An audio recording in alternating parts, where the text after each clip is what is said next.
वर्णों का सार्थक योग शब्द कहलाता है। विभिन्न आधारों पर शब्द के कई भेद किए जाते हैं, जैसे नाम और व्यापार के आधार पर शब्द के भेद संज्ञा, क्रिया आदि रूप में किए जाते हैं। रचना के आधार पर शब्दों को रूढ़, यौगिक आदि नामों से पुकारा जाता है। उत्पत्ति और स्रोत के आधार पर शब्द भेद तत्सम, तद्भव, देशज, विदेशी आदि रूप में किए जाते हैं।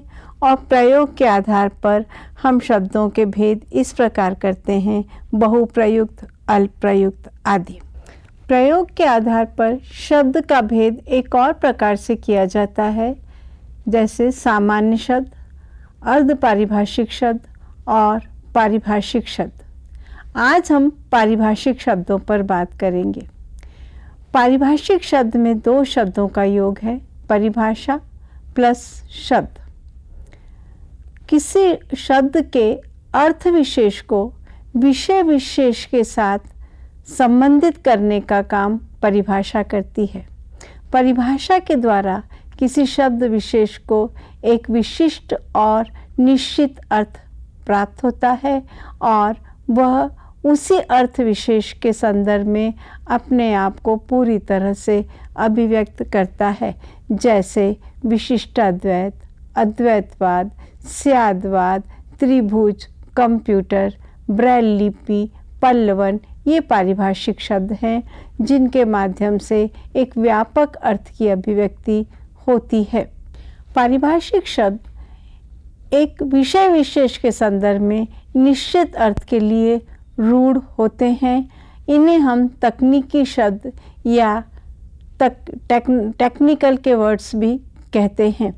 ये विविध विषयों से संबंधित होते हैं, जैसे मानविकी, चिकित्सा, विज्ञान, अर्थशास्त्र, साहित्य, दर्शन आदि। पारिभाषिक शब्दों की कुछ खास विशेषताएं होती हैं जिनके आधार पर उन्हें सामान्य शब्दों से अलग पहचाना जा सकता है। सबसे पहली बात, पारिभाषिक शब्दों में अर्थ स्पष्ट होता है, सुनिश्चित होता है और सुनिर्धारित होता है।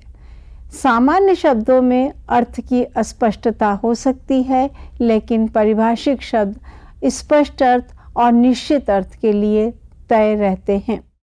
पारिभाषिक शब्दों की दूसरी विशेषता है कि उनमें एक अर्थ के लिए एक ही शब्द का प्रयोग किया जाता है।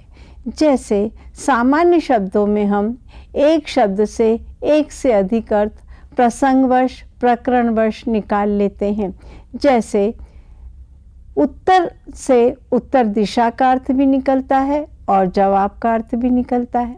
अर्थ शब्द में अर्थ पैसे के लिए भी इस्तेमाल हो सकता है और अर्थ का अर्थ मतलब भी है। लेकिन पारिभाषिक शब्दों में इस तरह एक शब्द से एक से अधिक अर्थों का प्रयोग नहीं किया जाता। वे एक ही अर्थ के लिए निश्चित रहते हैं, रूढ़ रहते हैं। पारिभाषिक शब्द की एक और विशेषता है कि वे संक्षिप्त होते हैं ताकि प्रयोग में आसानी हो। जैसे मार्क्सवाद, स्यादवाद, अद्वैतवाद, द्वैताद्वैतवाद ये पारिभाषिक शब्द हैं और अपने संक्षिप्त रूप में व्यापक अर्थों को समेटे हुए हैं। पारिभाषिक शब्द की एक और बड़ी विशेषता होती है कि वे व्याख्यात्मक न होकर मूल या रूढ़ रूप में रहते हैं।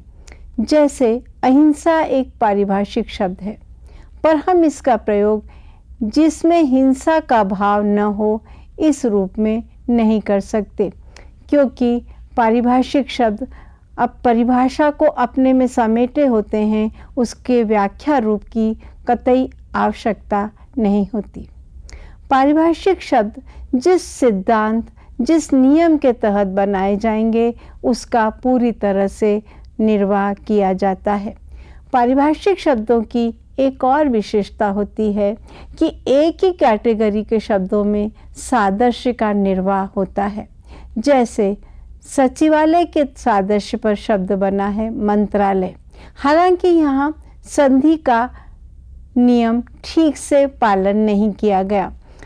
मंत्री धनालय से शब्द बनेगा मंत्रालय, परंतु हमने सचिवालय की तर्ज पर मंत्रालय का प्रयोग न करके मंत्रालय ले लिया, जो संधि के नियम का ठीक से निर्वाह नहीं कर रहा, पर यहाँ सादृश्य काम कर रहा है। इसी प्रकार ऑक्सीडेशन के उस पर रिडक्शन का प्रयोग किया गया, तो इस प्रकार सादृश्य पर शब्दों को निर्मित कर लिया जाता है। पारिभाषिक शब्दों की एक और विशेषता होती है कि वे इस प्रकार से बनाए जाते हैं कि एक शब्द की तर्ज पर दूसरे शब्दों का निर्माण हो सके। जैसे विमान, विमान से हमने विमानी, वैमानिक, विमान चालक आदि शब्द बना लिए। भाषा विज्ञान का एक शब्द है स्वन, स्वन से स्वनिम, स्वनिमिकी, सहस्वन आदि शब्द बन गए। गति, गति से अवगति, प्रतिगति, अगति, प्रगति आदि शब्द बना लिए गए। यानी शब्द का जो मूल रूप है वो ऐसा हो कि उससे संबंधित अर्थ छायाओं को अभिव्यक्त करने वाले शब्दों को गढ़ा जा सके। इस प्रकार की विशेषताओं के आधार पर यह स्पष्ट होता है कि पारिभाषिक शब्द सामान्य शब्द से भिन्न हैं। पारिभाषिक शब्दों की में हम जब इन विशेषताओं को देखते हैं तो इनका गढ़ना, इनका निर्माण करना आसान काम नहीं है, इसलिए इनका निर्माण भी कुछ निश्चित सिद्धांतों के तहत होता है। पारिभाषिक शब्दों के इन निर्माण संबंधी सिद्धांतों को देखने से पहले हम यह देख लें कि पारिभाषिक शब्द कितने प्रकार के होते हैं। मूलतः पारिभाषिक शब्द दो प्रकार के हैं, अपूर्ण या अर्ध पारिभाषिक शब्द और पूर्ण पारिभाषिक शब्द।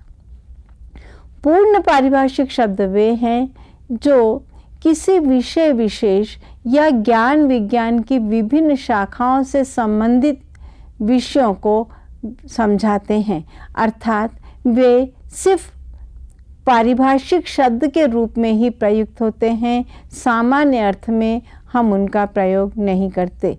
जैसे मानदेय, गुरुत्वाकर्षण, कुल सचिव, ब्रेल लिपि आदि शब्द इसी प्रकार के हैं जिनका प्रयोग हम सिर्फ ज्ञान विज्ञान की शाखाओं में ही प्रयोग किया जाता है और वहाँ पर अर्थ की स्पष्टता देने के लिए इनका प्रयोग महत्वपूर्ण होता है।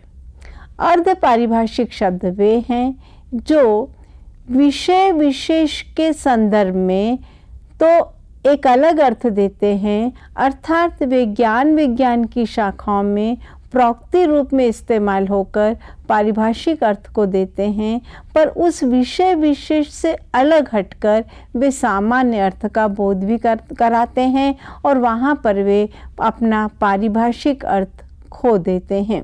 जैसे असंगति, असंगति सामान्यतः संगति का विलोम शब्द है, परंतु अलंकार शास्त्र में वह पारिभाषिक शब्द के रूप में प्रयुक्त होता है। ऐसे कई शब्द हैं हमारे पास जिनका प्रयोग पारिभाषिक क्षेत्र में अलग अर्थ में होता है और सामान्य अर्थ में जब हम उसका प्रयोग करते हैं तब वे अपने पारिभाषिक रूप को लोप कर देते हैं। पारिभाषिक शब्दों को हम प्रांतीय, राष्ट्रीय और अंतर्राष्ट्रीय स्तर पर भी भेद कर सकते हैं। विषयों के आधार पर भी पारिभाषिक शब्दों का भेद किया जाता है, जैसे मानविकी, चिकित्सा, विज्ञान, दर्शन, साहित्य, अर्थशास्त्र आदि।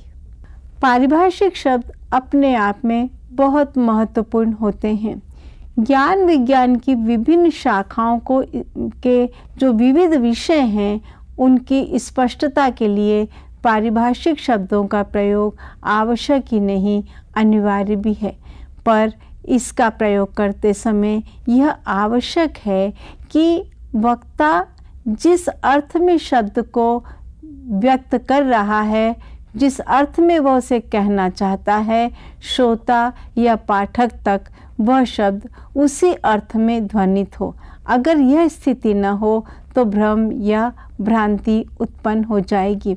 इसीलिए पारिभाषिक शब्दों में उस विषय विशेष के विद्वानों के संदर्भ में सर्वसहमति बहुत आवश्यक है, ताकि पाठक और वक्ता दोनों एक शब्द को एक ही अर्थ में ग्रहण कर सकें।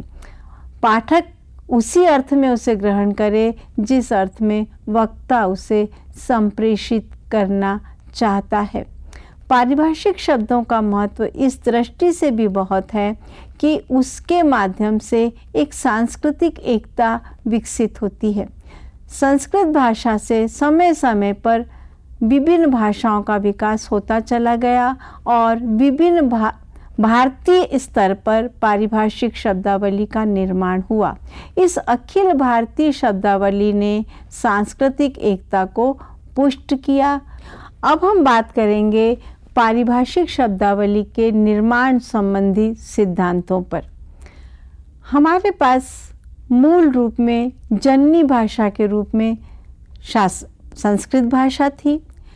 मुगलों के शासनकाल में राजभाषा उर्दू थी, तो हमें उर्दू से भी कुछ पारिभाषिक शब्द प्राप्त हुए, और अंग्रेज़ों के शासनकाल में राजभाषा अंग्रेजी होने से हमारे पास अंग्रेजी के पारिभाषिक शब्द हैं। इसके अतिरिक्त अंतर्राष्ट्रीय स्तर पर जो पारिभाषिक शब्द हमारे पास आए हैं वे भी हमारी हिंदी भाषा में शामिल हो गए हैं।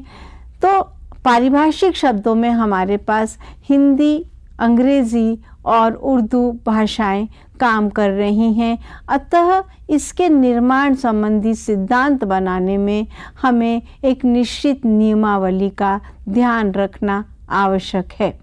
हिंदी पारिभाषिक शब्दावली निर्माण के स्रोत रूप में हमारे पास मुख्यतः संस्कृत भाषा है, जिसके पहले से ही कई पारिभाषिक शब्द हमारे पास थे, जैसे निर्वाण, स्यादवाद, अद्वैतवाद आदि। कोर्ट, कचहरी, प्राइज, बुलेटिन, कास्ट आदि शब्द हमारे पास उर्दू और अंग्रेजी से उपलब्ध थे। इन सारे शब्दों की भीड़ के साथ एक निश्चित नियमावली जब तक तैयार ना हो जाए, पारिभाषिक शब्दों में हम अनुशासन का निर्वाह नहीं कर सकते। इसलिए भारत सरकार ने 1950 में भारतीय वैज्ञानिक बोर्ड का गठन किया, जिसे बाद में 1961 में वैज्ञानिक और तकनीकी शब्दावली आयोग के रूप में तब्दील कर दिया गया कि इसके तहत अनुशासित ढंग से पारिभाषिक शब्दों का निर्माण किया जा सके और कुछ निश्चित सिद्धांतों का निर्वाह किया जा सके। पारिभाषिक शब्दों के निर्माण के समय इस बात पर विशेष आग्रह किया गया कि भाषा की मूल प्रकृति को किसी तरह की क्षति न पहुँचे। इसलिए निर्माण के जो सिद्धांत बनाए गए उसमें कुछ महत्वपूर्ण बातों का ध्यान रखा गया। पहली बात कि नवागत शब्द जो हैं, जो विज्ञान से संबंधित हैं, जिसका कोई हिंदी पर्याय हमारे पास नहीं है, उन्हें ज्यों का त्यों स्वीकार कर लिया जाए। जैसे neutron, proton, petrol, prize, bulletin आदि शब्दों को हमने ज्यों का त्यों स्वीकार कर लिया। पर यहाँ इन शब्दों के जो संक्षिप्त रूप थे उसमें हमने भाषा की अनुकूलता का निर्वाह करते हुए कुछ रद्दोबदल कर ली। जैसे सेंटीमीटर का संक्षिप्त रूप अंतर्राष्ट्रीय स्तर पर cm डॉट है, जिसे हमने हिंदी में से, बिंदी, मी इस रूप में प्रस्तुत किया है और इसी रूप में हम इसका प्रयोग कर रहे हैं। पारिभाषिक शब्दों के निर्माण में एक और सिद्धांत जो अप्लाई किया गया है वह यह है कि पारिभाषिक शब्दों में जहाँ हम हिंदी पर्याय बनाने की कोशिश करें, वहाँ शब्द की मूल आत्मा को क्षति न पहुँचे, इसका ध्यान रखा गया है। क्योंकि हिंदी पर्याय रखने में ऐसा न हो कि मूल आत्मा यानी कि वही अर्थ जो मूल शब्द का है, अगर वो पूरी तरह ध्वनित न हो सके तो हिंदी पर्याय सार्थक नहीं हो सकेगा। कभी कभी सुधारात्मक या शुद्धतावादी दृष्टिकोण लेने से हम हिंदी पर्याय रखने की जबरदस्त आग्रह में मूल आत्मा को क्षति पहुंचाते हैं। तो प्रयत्न यह करना चाहिए कि जहाँ हमसे हिंदी पर्याय संभव हो वहीं रखें, जहाँ न संभव हो वहाँ मूल शब्द को ज्यों का त्यों स्वीकार कर लें। जैसे हमने एकेडमिक के लिए अकादमी शब्द चुन लिया, कॉमेडी के लिए कामदी, ट्रेजेडी के लिए त्रासदी आदि शब्द चुने और वे प्रचलित भी हैं। पारिभाषिक शब्दों का निर्माण करते समय हमने यह भी ध्यान रखा कि प्रादेशिक भाषाओं के शब्द अगर हमें उपलब्ध हो सकें तो हम उनका भी प्रयोग करें। जैसे ग्रीन रूम के लिए हमने बंगला का एक शब्द लिया, साजगृह, और यह प्रचलित भी रहा और पसंद भी किया गया। ऐसे सर्वसम्मति से जो शब्द हमने ग्रहण कर लिए हैं उनका उपयोग धड़ल्ले से हो रहा है। इसी प्रकार हमने कोर्ट के लिए न्यायालय, कमिश्नर के लिए आयुक्त शब्द का चयन किया और ये प्रयोग में आ गए हैं। पारिभाषिक शब्दों के निर्माण में कहीं कहीं हमने प्राचीन भाषाओं से मेल खाते शब्दों को भी उठाया है। जैसे मिनिस्टर के लिए मंत्री और स्मगलर के लिए तस्कर शब्द का प्रयोग। पारिभाषिक शब्दों के निर्माण में हमें इस बात का ध्यान रखना भी बहुत आवश्यक है कि हम जब अंतर्राष्ट्रीय शब्दों का प्रयोग करें तो उसका लिप्यांतरण इस प्रकार से करें कि हमें कोई नए ध्वनि चिन्ह या प्रतीकों का प्रयोग न करना पड़े। जैसे ब्यूरो, फोटोग्राफी शब्दों को हमने अपनी ढंग से लिप्यांतरण कर लिया है। पारिभाषिक शब्दों में जो नवागत शब्द हैं उनका प्रयोग प्रायः पुल्लिंग रूप में किया जाता है। जैसे मनोहर लाल जोशी को चुनाव टिकट मिल गया, तो कोशिश यही रहती है कि नवागत शब्दों को हम पुल्लिंग रूप में ग्रहण करें। अंतर्राष्ट्रीय स्तर पर आए हुए शब्दों में हमने यह कोशिश की है कि भाषा की प्रकृति के वो अनुकूल रहें। कई शब्दों को हमने प्रत्यय हिंदी का प्रयोग करके उसे इस ढंग से इस्तेमाल किया है कि उसमें विदेशीपन की गंध न रहे। जैसे हमने गारंटी शब्द ले लिया, पर गारंटेड के स्थान पर हमने गारंटित शब्द का प्रयोग किया। क्लासिकल की जगह पे क्लासिकी का प्रयोग किया और कंप्यूटराइजेशन की जगह पर कंप्यूटरीकरण का प्रयोग किया। शब्द निर्माण की इस प्रकार की प्रक्रिया से विदेशीपन की गंध जाती रही और शब्द पूरी तरह से देशी हो गया। जैसे रजिस्टर्ड की जगह पर रजिस्ट्रीकृत प्रयोग, परंतु ये प्रयोग अब धड़ल्ले से चल रहे हैं। यहाँ पर हमने कुछ कुछ देसी खास चालू शब्दों का प्रयोग भी किया है और वे भी चल निकले हैं। जैसे घुसपैठिया, दल बदलू आदि शब्दों का प्रयोग।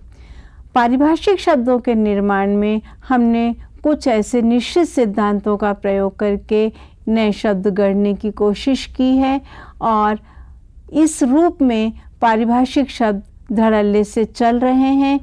स्पष्ट है कि पारिभाषिक शब्दों का प्रयोग करते समय एक निश्चित सावधानी का रखना आवश्यक है। पारिभाषिक शब्दावली के इस पाठ से हमने सीखा कि पारिभाषिक शब्द क्षेत्र विशेष से संबंधित होते हैं और क्षेत्र विशेष में निश्चित अर्थ को अभिव्यक्त करते हैं। जैसे त्रिभुज, अद्वैतवाद, स्यादवाद, ब्रेल लिपि, पल्लवन, संक्षेपण आदि। ये शब्द संक्षिप्त होने पर भी अपने आप में व्यापक अर्थ को समेटे रहते हैं। इन्हें हम तकनीकी शब्द भी कहते हैं, जो अंग्रेजी के टेक्निकल टर्मोलॉजी का हिंदी पर्याय है। पारिभाषिक शब्द विभिन्न विषयों से संबंधित होते हैं, जैसे प्रशासनिक, मानविकी, चिकित्सा, विज्ञान, साहित्य, दर्शन आदि। पारिभाषिक शब्द दो प्रकार के होते हैं, अपूर्ण पारिभाषिक शब्द और पूर्ण पारिभाषिक शब्द। पूर्ण पारिभाषिक शब्द वे हैं जिनका प्रयोग मात्र पारिभाषिक रूप में ही होता है और इसके अतिरिक्त सामान्य शब्द अर्थ में हम उनका प्रयोग नहीं करते। लेकिन अपूर्ण पारिभाषिक शब्द वे होते हैं जो विषय विशेष के संदर्भ में तो पारिभाषिक शब्द रूप का निर्वाह करते हैं, लेकिन जब वे सामान्य शब्दों में प्रयुक्त होते हैं तब वे अपने पारिभाषिक अर्थ को खो चुके होते हैं। पारिभाषिक शब्द एक निश्चित, एक निर्धारित नियमों के संदर्भ में उनका निर्माण किया जाता है और उन सिद्धांतों के आधार पर ही उनका निर्माण किया गया है।